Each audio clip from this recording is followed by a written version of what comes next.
We're going? All right, I don't have much time for our puzzle here. Anyone know the answer without saying why first?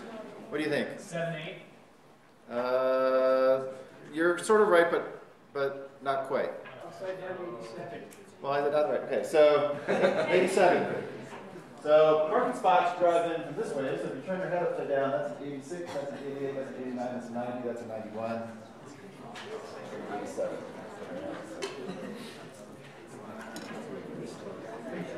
So look at problems from new directions, right? That's the moral of that story. That had me stumped. Okay, test.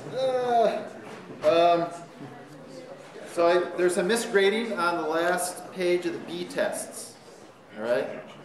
So somehow the A ones were also wrong. The person grading it kind of just like started looking and never noticed that there was a transition to other kind of answers because they all seemed wrong. I fixed these here. Some of the labs were fixed, but some of the labs, I think the message did not get out to the TAs. And so if you have a B test, you should look at the key that's posted under the test date at the last problem. And there's 3 numbers, and you should get 2 points for each number that's correct there. And if you don't have that correct, then you should talk to myself or a TA and watch us adjust it on the grade sheet. And we'll mark it on the test as well. All right. So if you have a B test, there's a chance you probably get 2 points or 4 points, or no points. But there's a chance you might get some points back on that. So please do that. I don't want you to not get points that you deserve. I think it was. Anyone remember the answer for the last one? 412. That's what it should be if you're looking at your test right now. Anyway, it's not hard to fix. It just takes a moment, but we need to get figured out. And then I was hearing in the labs that they were somehow writing down names, but not point adjustments, which is not the right answer. It's not like you magically get 6 points just for having a B test or something like that. So we have to nip that in the bud and then figure out how many points you get. And anyway, it's going to be a bit of a mess, I think. I thought we had it figured out, but we don't. All right, so, and the points are creeping up. That there will pair a number of 2 points or 4 points higher. So that little +2 curve will stick around, but maybe wasn't as necessary as I thought. Let's talk about the assignment for a second. There's a couple things. One is that the CPM. Let's see. I always say verify, but it's actually called something else, like validate. No, it is verify. Which? Verify. I always say validate, but it is verify. Is failing on the add method because there's 2 of them. There's the one that takes in an integer and a string, one that takes in just a string, and I think it's not expecting that. And so I have Professor Zachary, who's the one who sort of took over the development of this, looking at that, and I just had an email right before coming over to class. So anyway, he's looking at it. Hopefully we'll get it fixed. You're going to have to download a new one. But I guess I'd say don't panic if it's not verifying. For the most part, if you're able to get through the JUnit tests, then that shows that your methods are the same. Now, for the JUnit tests, so let me just write down a few things here before I answer your question. Okay, so we have CPM, verify, issue, don't panic. Then there's JUnit tests. For the string set, actually I didn't write this particular test, TA did last year, but it assumes an order on the toString method. Like it assumes you built up the string a certain way. And so if you built it up a different way than we were expecting, it still could be right. In other words, you could have the correct items in there, the correct elements, but it's going to say you failed because instead of ABC, it's CBA or something like that. So you have all the right elements, but they're in the wrong order. I'm going to try to find some time to rewrite that test, but again, I would say don't panic, right? You can look at it and say, I expected ABC, you gave me CBA, and you can say, hey, all my elements are the same, so it's correct, and move on, basically. So that means we don't need to put them in alphabetical order? I don't think I don't think I had anything in there. It doesn't say that, but to sort it, if we want to use an efficient sort, we have to put them in there in order. Yeah, string sets normally are not ordered, don't have an inherent order, basically. Okay. So I don't think I had anything in there. But maybe I should have, right? Yeah. I downloaded the homework from the CPM on Monday and didn't have JUnit tests. How do I get access to those? Right, so in the announcement I sent out, I said I updated the assignment page, and at the bottom of the assignment page there's 2 links to unit tests. Also for the assignment, I'm starting to get some questions, and actually I wanted to, well, I was going to do a little skit, but I won't do a skit. We're running behind already. So instead, I've talked about this sort of, how do you debug? You have to open your mind to the great doubt. You have to,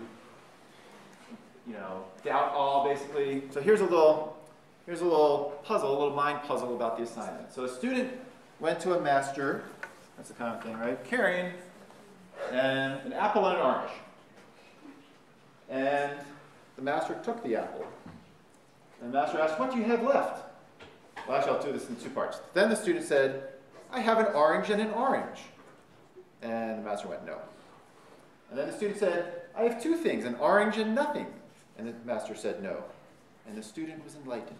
All right, so when you're doing string set stuff, I want you to think about this. Because I was getting a little rash of emails from many people on this issue exactly. So until you do it, you might not hit this issue, but anyway, think about what it means to take away something from a set and what's left over. Just an orange, right? All right. Now you have a lot of doubt in your mind. Good, that's what I wanted.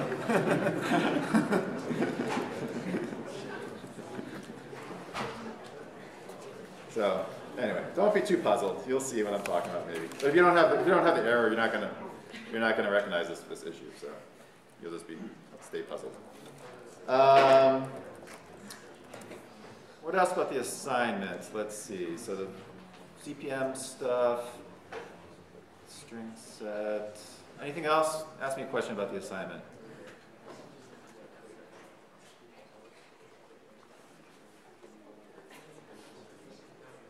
Nothing? So you're either cruising along or you haven't started. Both are reasonable things. All right, so let me talk about the assignment though a little bit. So in early programming, your focus is on code that just sort of works, right? You're just like desperate to get it working. In yesterday's lab, we hopefully sort of pushed back against that a little bit. So we showed some code that worked, but it was ugly.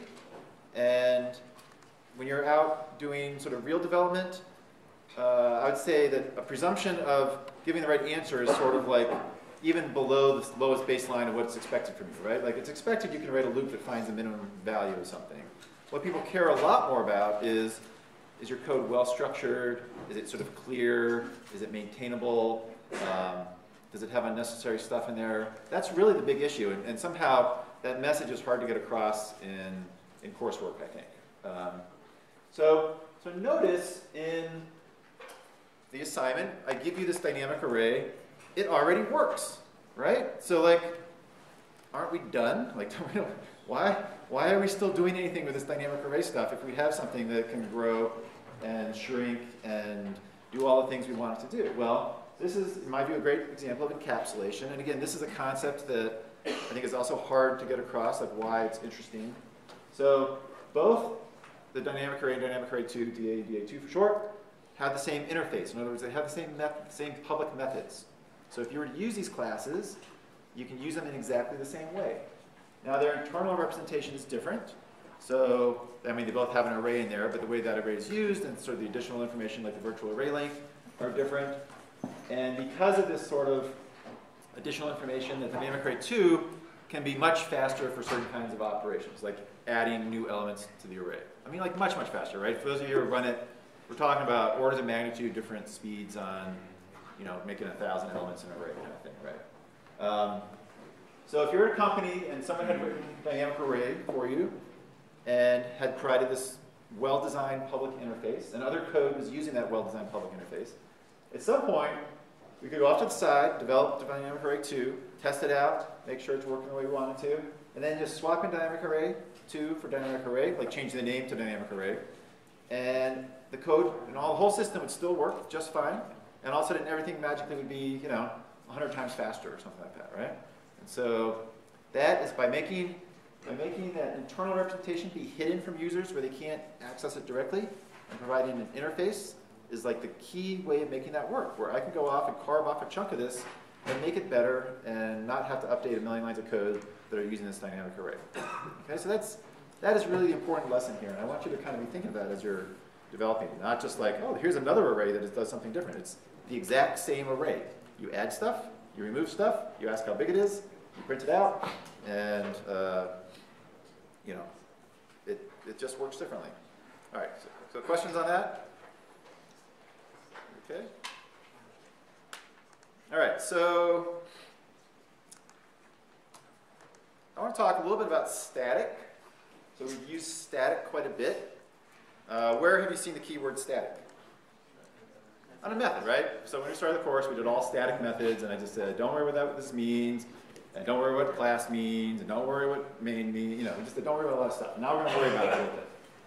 Now that we've removed static from some of our methods, right? So static actually is a word that shows up in multiple places in Java. One place actually is what's called a static class variable. So here I have a class static, and in it I have my public static main that we're used to seeing. And then here I have something that is in the same place as where we're putting those instance variables, but instead I have a static in front of it. Actually, it probably should be public static, I think. I think I put the order here a little funny.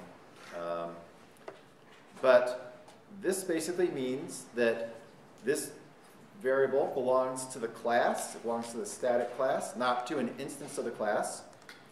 And there's only one copy available in the class. So it's shared between all the instances of the class. So let's just kind of quickly make an example of this. I don't want that one, I want this one.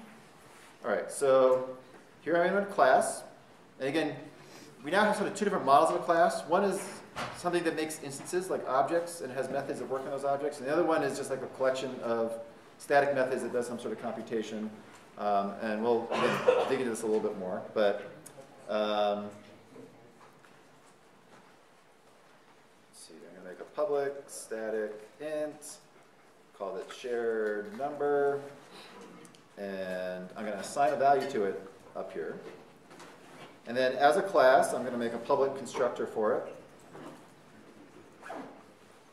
And I don't really care what goes on in here. I'm going to make a non-static class, an instance variable. So I'm going to make some private int value. And in here, I'm going to say value equals 1. And that's sort of all I want. Okay, so first of all, let's make an object of the static class, just to remind ourselves how that works. So I'm going to make, what do I want to call this, obj1, a new static object. So it's constructed using the constructor we provided, and in it, value is, what's it complaining about here? The value of the static value is not, it's not static. Oh, static value is not used. Okay, right.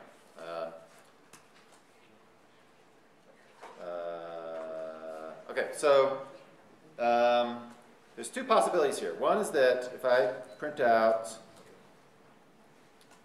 a obj1 value, so this value is an instance variable associated with instances of the class, right? And if I run this, I get the 1, because it's set to 1. And then the other thing I can do is print out this static class variable. And I can do that in several different ways. So one way is to access it through the class name, shared number. And if I print that, that's also a 1. Let's make that a 2 and make it a little different. Okay, so I've accessed this through the class name. So it looks a little funny, but you sort of get used to it. Where have we seen something like this already? I think you've seen it. Maybe you haven't. I'm trying to remember now.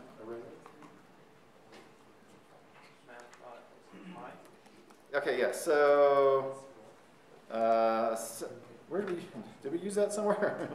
Or did I just use it in like a circle class, a little quick demo or something? So math.py, oops, math. math.py, is a static variable of the math class. All right, so it's there to be a useful kind of value for other people to use, and I access it through, again, math as a class, and pi is now a static double in that math class. All right, so these exist per class, not per object. So here I got to it through an object, here I got to it through the class. Okay? That's because it belongs to the class. It's a static variable. That's what it means. It belongs to the class. Now, just to confuse things a little bit, I can access it inside my class code. So main is part of the static class. And so I can just say shared number here. And since I'm inside the class, I can get to this shared number without having to do anything else, without qualifying it without a class name. And maybe even worse is I can get to it through the object reference as well. Okay? And now, you're not supposed to do that. You're allowed to do it, but it's not recommended because it's confusing. You start to think here that it's an instance variable and not a static class variable because it looks like it's attached to an object. So it's more like, I don't know why Java lets you do it this way. You should do it through the class name, but it lets you do it through here. So I'm assuming those are all print the same thing. Yeah, they're all print the same thing. Now, why is this other one confusing? Let's say I said something, started liking hanging it off as object because it seemed like a normal kind of thing to do for some reason. And I started doing shared number plus plus. And let's say I made another object up here. Object 2 is a static. And now I did a print line. Where did my plus plus go? There it is. Oh, let's make this bigger. I'm sorry. There we go. So let's say I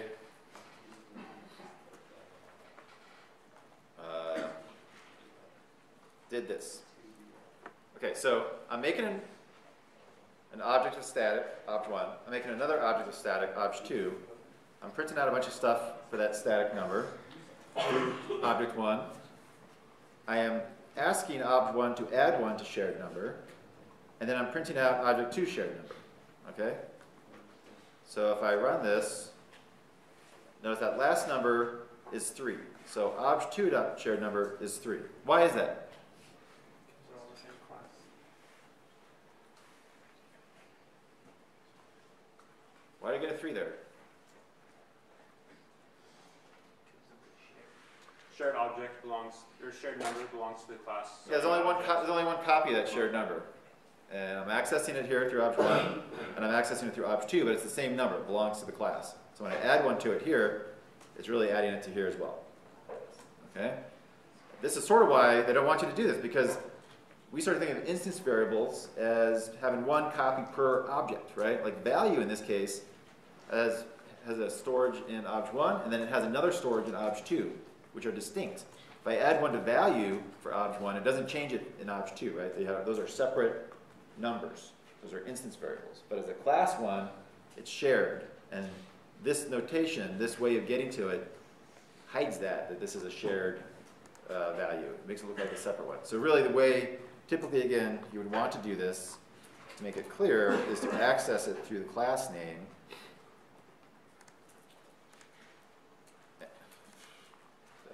And then it's not as confusing, I think, right? I'm adding 1 to static number, and I'm printing out static number. So, of course it goes up. So a way you can make it accessible. Like split off, So kind you of? can't change it. I did change it. No, is there a way you can make it so it's accessible but unchangeable? Accessible, but unchangeable. Actually, I'll get to that, the unchangeable part. All right, so static belongs 1 copy per class, not to instance variables. So if we have a static method and we have a static member of the class, does it make this keyword invalid for that method? Let's talk about static methods. I think we're done with the variables here, so I'm glad you're questing ahead here. Okay, so static methods. If you have a static method, you want to call it to a class name. And we've seen that, like integer.parseInt. and you give a string to it, that makes an integer out of it, right? So that was not associated with an object. It's just, you just say integer.parseInt, and that's a static method of it. Inside a static method, you can't use any class instance variables because it doesn't have an object associated with it. It's associated with a class. You can use static variables inside a static method.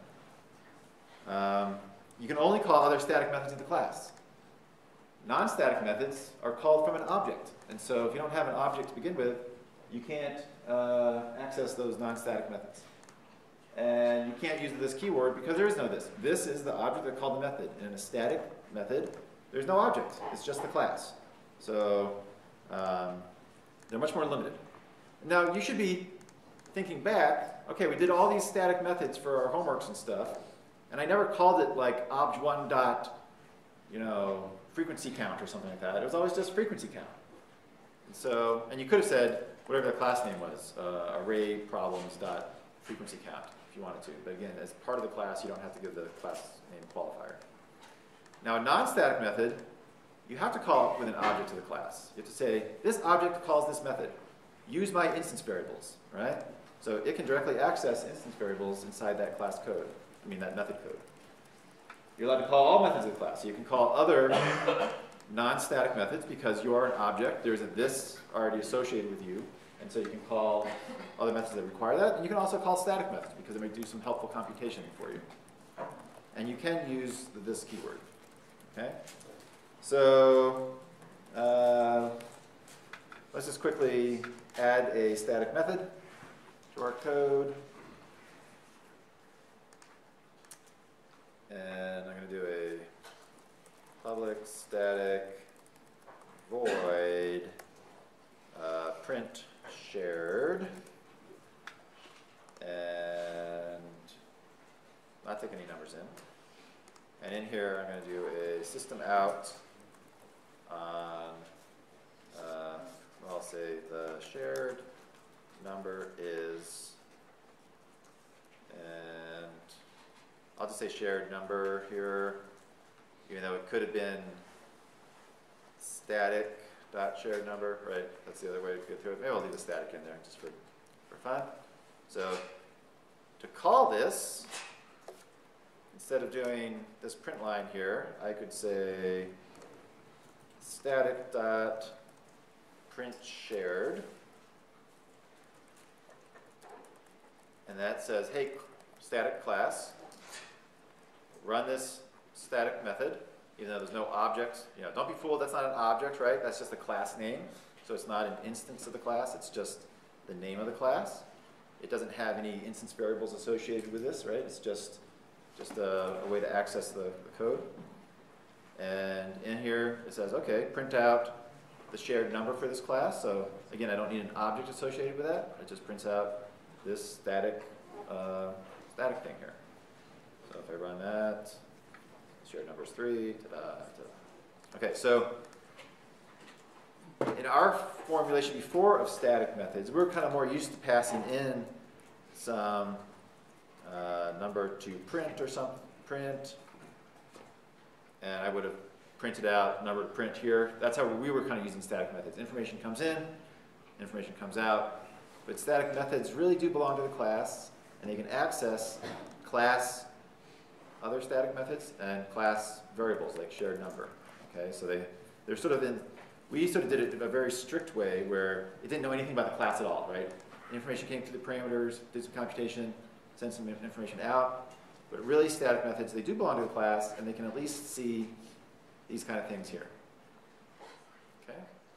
Now notice if I somehow tried to, I wanted to get to like this instance variable, so value is an instance variable of the class, it's going to complain right away and say, cannot use this in a static context. So there's no object associated with calling this method. I just call it through the class. And so if there's no object, there's no this.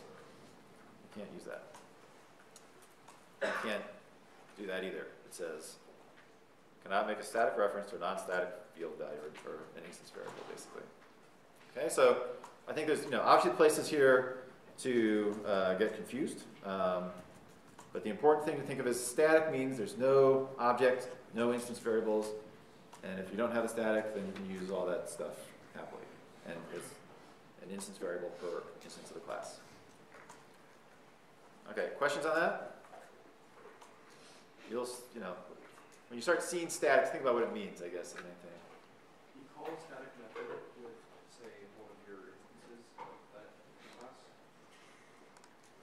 So similar to accessing the, I mean, like, as a parameter. so if I pass, okay, so if I wanted to, I could do that. And then in here, I could print out obj.value. Right?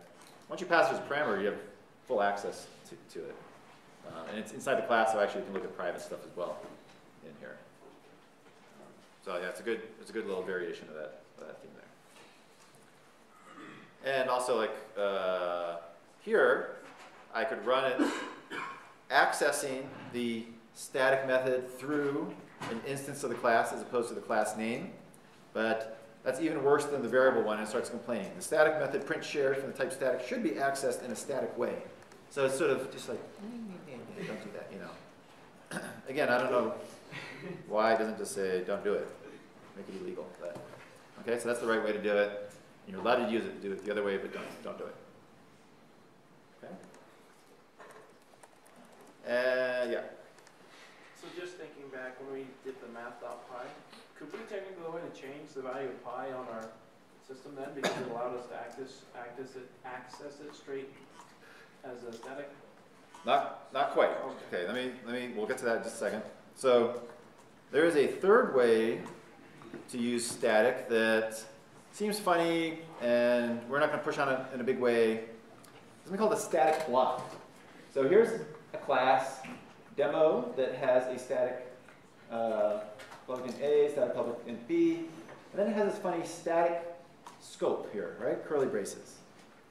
And in fact, you're allowed to have any number of these in a class. And in here, this runs when the class is loaded into the Java virtual machine. So at some point, we're running along, and then it says, hey, I'm going to start using this class, and it brings in the code that defines the class into the Java virtual machine. And when that happens, it runs this stuff here. And basically, you use this to initialize static variables. All right? And the reason you do it is because I could just say here equals 10, equals 20, and that's fine. But maybe you want to just make it a little more complicated, like have some code in a for loop or something like that, right? I can't squeeze all that on the equal sign here. So this allows you to do a little bit of computation to figure out what those values should be initialized as. And again, that means you want to have some variable that holds some complicated value to start off. You know, where you're going to run into that, not really here. So you might see this at some point, but I don't think we're going to, like, you know, create some situation where you're probably going to be forced to use it in this class at least. But just be aware that that's what the static block is. It loads once and runs once when the class is first started, and it's there to initialize static variables. Okay. Now, okay, static summary. Static variables and methods belong to the class, not to an object of the class. No access to instance things, no access to this. And if you don't have the static keyword, again, at some point we don't really use non-static, we just say it's an instance variable or it's a method of the class. They're basically tied to instances. You have to invoke them, call them through an object, and the idea is that you have access to all the instance variables associated with that particular object. All right, and we can use this. And in general, people do a lot more non-static programming than static programming, right? So we've been sort of biased towards static methods so far, and we're going to move in a hard way away from that and sort of only rarely decide to use these static methods. Static methods are there to be sort of helpful computations that don't require an object to do anything, that are somehow associated with the theme of your class. Finally, there's something called final on variables, and it means you can only initialize that variable once. And in fact, pi is both static and final. So if we go and look at the math class, so I wrote down math.pi and I right-clicked it and said, show me where this is in the system. I brought up the math class, and the whole class is actually a final class, which means it can't be changed. And in here, well, E we're scared of, but okay, so pi is a public static final double pi equals this big set of numbers, okay? So again, at some point you got to parse that. What does double mean? Well, it holds floating point values. What does public mean? It means we can access it outside the class. So if I say math.pi, we can actually use it. If this were private, you would not be able to use it, right? Because only code inside the class can use a private thing. Static, that means there's only one copy per class. We don't need a million pies, right? We just need one. Hey, happy Pi Day, by the way. I don't know why I have my apple and orange instead of like little pies I put in. And then the final means we set it once, and then it can't be changed again. And in fact, if you try to change it, it gives a compiler error. Okay? So these are what are often, this is a public static final is the way that Java does constants. So oftentimes in code you have numbers, and you don't want to just keep using the number 10 somewhere, and so you make a constant saying starting array length or something like that, and that would be a public static final int starting array length equals 10, and that's fixed for all time and all versions of that class. So if you want to just create some number, instead of using it over and over as what we call a magic number in your code, you make it as this kind of thing in a class and access it that way. That way, when you decide your starting array length should be 20 instead of 10, you just change this one number here, and not every place you use starting array length in your code, which might be hundreds of places. Okay, so it's good to, again, name these numbers and collect them in a certain spot and use them like that. So for example, in my dynamic array 2 class, we start off the array of size 8. It would have been better there for me to have made that a public, or even a private, really, to be honest, static int starting array size equals 8, and then you could experiment with it more easily, even though it's only used in one place in the code, really, to be honest, so it's not so bad. Okay, so constant things that you want to give access to, like this, have this crazily long set of qualifying statements in front of the double, and you just kind of, Java's very happy to throw these things around, and you got to get used to just seeing them all over the place, okay? So questions on that? Again, if you try to do anything, if you try to change it, you can't even do it. Like, you can't run the code, it will complain to you about it. All right, let's move on. So, let's talk about a slightly different topic. I don't want to do that. All right. So, there's a whole concept called generic programming. And essentially, sometimes you want to write code, algorithms, data, stuff, independent of the type of data being processed.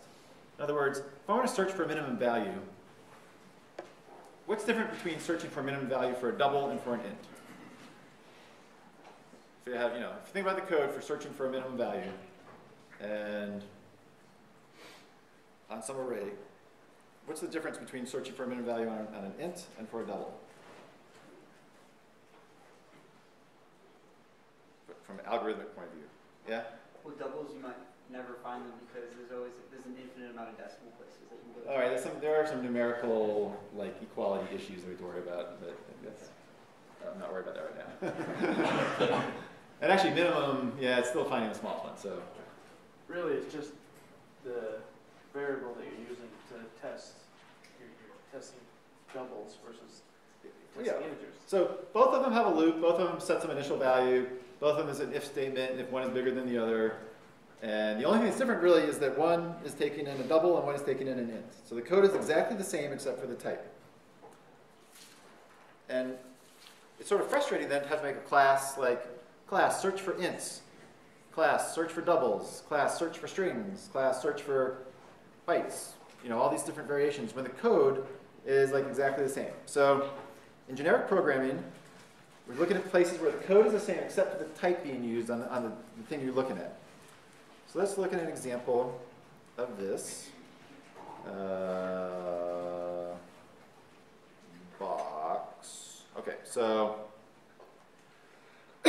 box here is kind of like that my integer class I made last time. It holds a value. In this case, it holds a single int item. And I can get that item. And unlike the wrapper classes, I can also set the item. So this is just something that holds a primitive, and and allows me to basically hold it, right? It's not a very useful class, and in here I can make a new box and hold the 2, and then I can get the value, and I can set it if I wanted to. So if I run this, we get a 2 printed out. Okay, so pretty basic box. Now again, let's say I wanted this to hold strings. What would I have to change to make this hold strings? Well, I have to change the kind of thing being held, right, to be a string instead of an int. I'd have to change what I'm initializing my constructor with, so that would be a string. I would return a string instead of an int here, and I would set it using a string here. And then, of course, the way I create it would be different. So notice, this class is exactly the same, except for I'm changing ints into strings. And it'd be frustrating to have to say box int here, and then, again, make another class, box string, and box character, and box all these, there's a lot of variations here. So instead, we're allowed to make a generic form of this code, of this class, and then Java will kind of use it as necessary with specific types. So let's just look how that works. First of all, there's a sort of funny notation. I use angle brackets after the class name, and I give in what's called the generic type T here, all right? And see, now, this T stands in for whatever type I want to use, int or string or double, and I'm going to replace all my ints here with this T, which looks sort of freakish. Public T, get item, set item with a T item. Okay, I've now made this a generic class. Not that hard, just go through and write it once for some specific type, and go through and fix it up by adding this angle bracket T, and then changing all the ints into that unknown, basically since this is like a variable, it's an unknown type that we'll be filling in later. Now to call this, I'm going to declare the type I want to use. So I'm not saying this is a box type, I'm going to say it's like a box integer type. And I'm going to make it a new box integer type. Now, I did do one little sleight of hand here that you may have been making a little uncomfortable here when I just said what this is. What did I do that's a little different than what it was before? You use the integer object rather than an int. Yeah, so before this was an int, just plain int, and now it is integer. And the reason is these generics can only hold object types, arrays, integer, objects you make yourself. It can't use primitives, all right? So this is one reason why they sort of made these wrapper classes. And what's really going on here? Here I'm passing a literal 2 in, an int. So how's that becoming an integer? That auto-boxing thing, right? Where it takes that 2 and says that's a new integer object with a 2 stored inside it. So there's several layers of sort of subtleties here that you have to kind of pay attention to. We even learned array list, but don't they use this convention also? Yeah, that's what we're moving on to here. Yeah. Someone seems to have learned array list now. All right, so, and in this case, well, if I run it, let's see what happens, and then we'll talk about it. All right, so it still prints a 2. So what's really going on here? When I run this code, it says, okay, we have some generic code up here, and now I'm making a box with a specific type, integer type in it. So this integer gets passed like a parameter to T. So you can kind of think of this as being some sort of weird other level of argument passing, where T is integer in this case. And now when I say make a private T item, it's really saying make a private integer item. And when I say make a public T, pass in a T item as a parameter here, it's really saying make that an integer item. And when I'm returning something, it's returning an integer here. So you can kind of mentally swap out this capital T for whatever I passed in as the generic type here, and that's what it uses inside the code. Now the thing is, I'm not limited to just integers. It's not like I made a box integer and now we're stuck with it.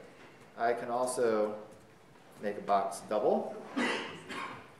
D equals a new box double, and pass in a double. And if I have a double val2, and I ask for D get item, it likes that, and I can print out val2. So this is where the power of generic starts to show up. I wanted something that holds integers, and I got it. I want something that holds doubles, and I got it. And I just have to kind of keep pushing in different type parameters to make that generic do what I want it to do. All right? Now, when I look at code like this, it makes my brain kind of hurt. I do not like all these little short one-letter type names. This is, I think, purposeful. They're not trying to make you think it's something normal going on here. They want you to really pay attention and realize that this is a generic type that's being used, and it should sort of put you on high alert when you see this kind of thing. This T is not a keyword. I could use, I could have used whatever I wanted here. I, K, you can put K's through here. It's not a magic letter. It's just a sort of convention that is used with generics. The T stands for some generic type. Okay? Questions about it? So the process is pretty simple, but what's going on is a little complicated. Once you initialize it with a certain type, you can't store any other thing. So B really is of this type. It's not, I can't reset it to something else. We don't magically get changing type values by this generic mechanism. Would there be a way to restrict the generic to specifically being part of those wrapper classes, like integer or double, or some case only want to do it with this? There are ways to make it be, until we get to talk about inheritance, it's hard to talk about that, but there are ways to say only allow certain kinds of types to be passed in here, which is good because sort of like when we have a method and we have a parameter, we usually say what we want in there, like an int something, and same kind of thing. We want it to only work on a certain class of things. Now, the reason you want it to work on a certain class of things is that if this is some sort of item and you're expecting some sort of method on this thing, I'm assuming it has a copy method, it will work as long as every type you pass it has a copy method for that class. But you want to stop it from having types that don't have that copy method, so it won't work. So there's ways to make that sort of work for us here. Question. What you did below, is that kind of like, you kind of just did casting, but in a different form? Casting, it's specific. Yeah, I think of this as a type parameter, a generic type parameter, and like we pass arguments to methods. Here we're passing a type to the generic thing. This is often called sort of metaprogramming. You're not writing real code, but you're writing how it should write real code when it wants to write the code. And in this case, we're saying, well, I want to write code that takes in an integer here. And so it's sort of like a different level of parameters. Yeah. How would that compare with, say, objects say view box string Uh, what would be the? like if I wanted to say string here, Yeah. it's fine, right? I would make that string, and I got to pass in a string to start it off. And if I ran it, oh, die, I was saying that item. It's int. Oh, int here, yeah, okay.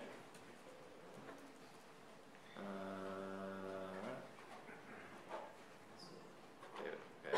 Yeah, actually, the sad thing is that here I can't like make a t equals string and then use t here and t here to make it like kind of generic. Well, actually, I'm inside the class. I probably could here. Actually, never mind. Actually, I don't know how that would work out, but also, I could pass in array vals. I could pass in dynamic arrays here, right? Like we made an object and a class, and I could make this thing hold dynamic arrays.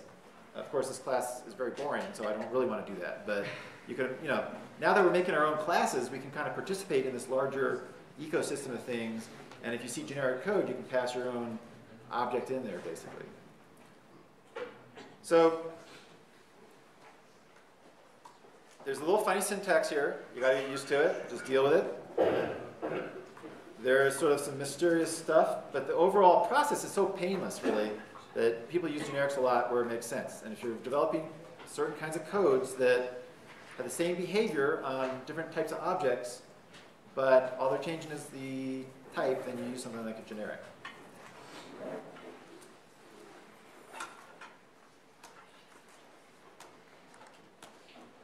Now, there is sort of some conventions people use for these different type parameters. If it's a type, you pass in these things. We'll see other uses of why you pass in sort of elements or keys or numbers and things like that.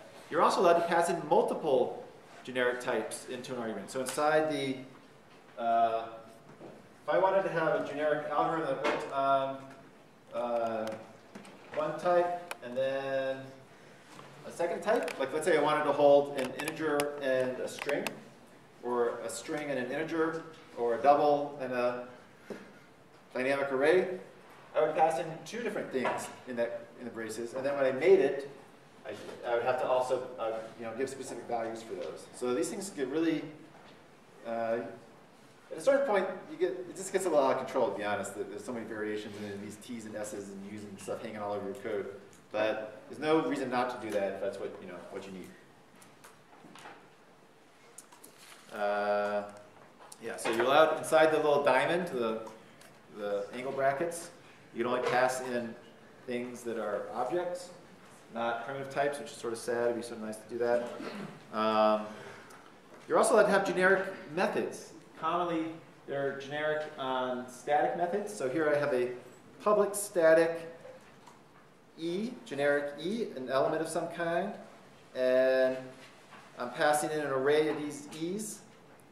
So this would be like an int, and then it would make an int array, and then it would do, for each int element of the int input array, print out the element. But again, I could pass in not int, I'm sorry, it'd have to be integer.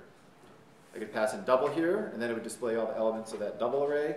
I could pass in, whatever I want, and it would print out the elements of that type of array. So this is a little less common, but you might see this syntax where, again, you just throw in this sort of diamond here with a generic type, and it turns that whole thing to be generic.